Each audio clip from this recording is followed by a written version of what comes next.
Assalamualaikum warahmatullahi wabarakatuh. Selamat datang di channel Malam Horor.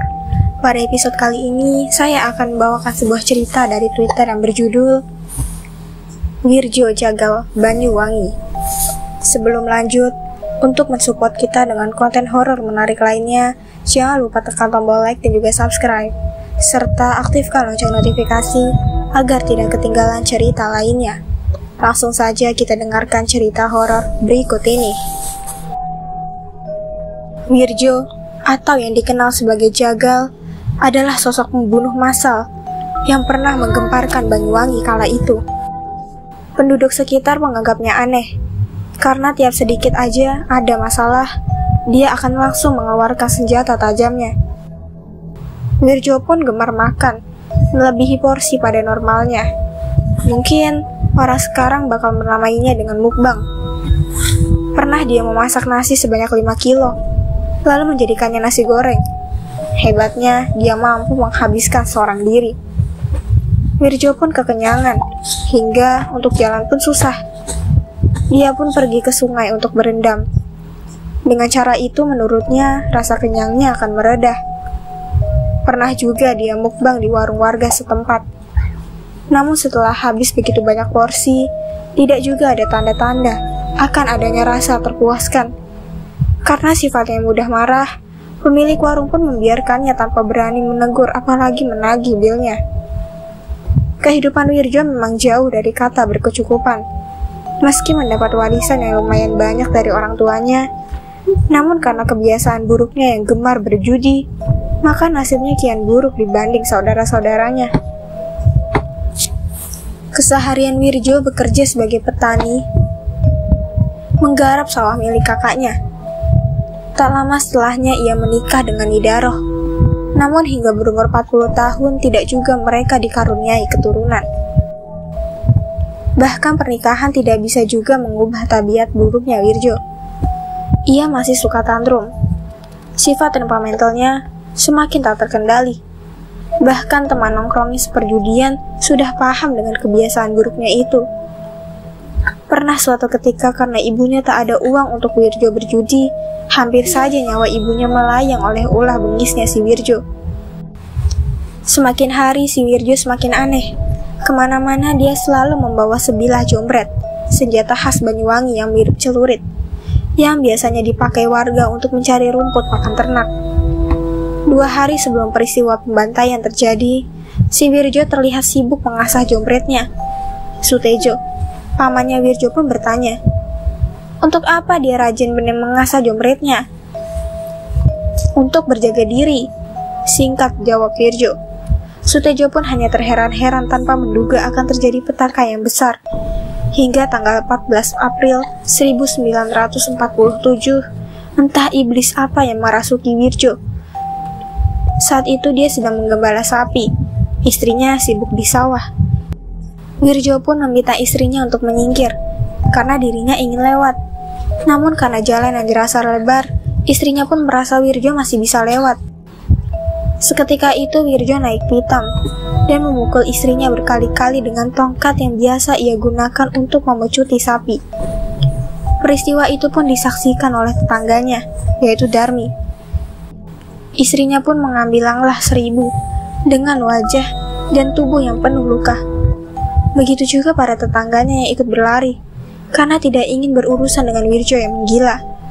Rupanya si istri berlari ke rumah orang tuanya di desa Kamiran, kecamatan Gelagah. Karena tidak mendapati istrinya di rumahnya, Wirjo pun semakin marah dan bergegas menyusul istrinya. Setelah puas menghajar babak belur istrinya, Wirjo pun pulang ke rumahnya. Keesokan harinya di tanggal 15 April, Wirjo kembali mengasah jombret dan parangnya.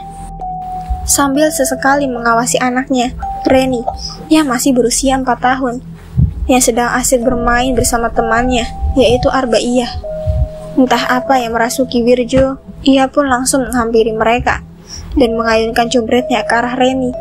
Namun Reni berhasil mengelak dan juga kabur. Sayangnya, naas bagi Arbaiyah, karena jombretnya mengenai lehernya. Gadis kecil itu pun tewas seketika, dengan leher yang hampir putus. Wirjo langsung menyambangi tetangganya. Di sana tanpa babi bu, dia langsung menebas istri tetangganya. Maskur yang melihat istrinya telah tumbang hendak berusaha melawan. Namun karena usianya yang sudah 80 tahun, dengan mudah Maskur tumbang oleh Wirjo. Dan setelah dari rumah Maskur, Wirjo menebar teror berkeliling desa. Menebas leher siapapun yang dia temui tanpa memandang dia siapa atau usia berapa. Orang-orang belum mengetahui apa yang akan Wirjo lakukan. Warga yang sedang sibuk di sawah pun hanya terpaku diam. Jombretnya berayun bebas, menebas siapapun yang bisa dijangkau olehnya. Beberapa orang tersungkur di sawah, beberapa ada yang berhasil kabur. Para lelaki pun berkumpul untuk menangkapnya. Namun yang ditemukan hanyalah mayat dari para korban. Sawah desa Banjarsari pun berubah menjadi lahan pembantaian dalam seketika. Salah satu korbannya adalah Ibu Isa, yang saat itu sedang membersihkan rumput. Tubuhnya sudah terkapar kaku di pematang sawah. Salah satu saksi mengatakan, ia berjalan ke arah barat, dan disitulah Wirjo bertemu dengan Istiana, pelajar SMP masih berusia 15 tahun. Meski sudah berlari sekuat tenaga, namun tenaga Istiana tak sebanding dengan Wirjo. Istiana pun tumbang bermandikan darah. Di tempat lain juga ditemukan 2 jasad, yaitu Mbah Suwedah dan juga Mbah Taman.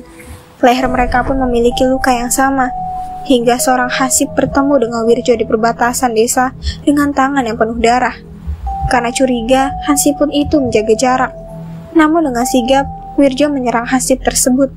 Karena terbekali ilmu bela diri, si Hasib bisa menepis serangan Wirjo. Namun harus merelakan kedua jarinya putus seketika. Korban tumbang di mana-mana. 8 korban tewas di tempat. 2 orang lainnya meninggal di rumah sakit Belambangan, dan sisanya mengalami luka serius karena sambetan. Penduduk Banjarsari benar-benar ketakutan. Apalagi sampai tengah malam si Wirjo juga tidak ditemukan. Hingga pamannya si Wirjo, Sutejo, melaporkan bahwa keponakan biadabnya berjalan ke arah sungai desa Kemiren. Para polisi dan juga tentara langsung bergegas menuju lokasi yang Sutejo katakan. Semua menyisir daerah tersebut.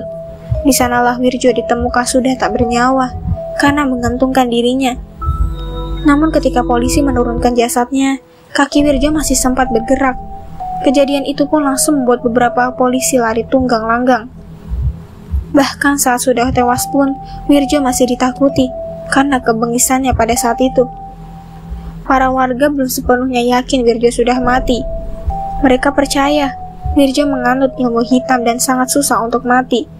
Dan beberapa fakta aneh mengenai tragedi ini. Yang pertama, para polisi yang harus menolongnya malah mengalami kecelakaan hingga menelan korban jiwa. Anehnya lagi, ambulans yang harusnya datang memberi pertolongan juga mengalami kecelakaan. Hingga saat itu pertolongan susah untuk datang. Dan yang lebih aneh adalah Wirjo meminum darah Arbaiyah. Bahkan kakak sepupu Wirjo, Pak Ogo, pernah mengatakan bahwa ada anak indigo di tahun 65. Kelak akan ada banjir darah di Banjarsari. Dan ternyata itu adalah peristiwa pembantaian oleh Wirjo.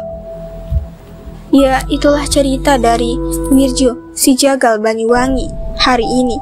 Semoga teman-teman semua bisa mengambil pelajaran dari kisah ini. Untuk teman-teman yang baru bergabung, jangan lupa support channel ini dengan like, komen, dan juga subscribe. Nantikan kisah-kisah horor berikutnya. Sampai jumpa. Wassalamualaikum warahmatullahi wabarakatuh.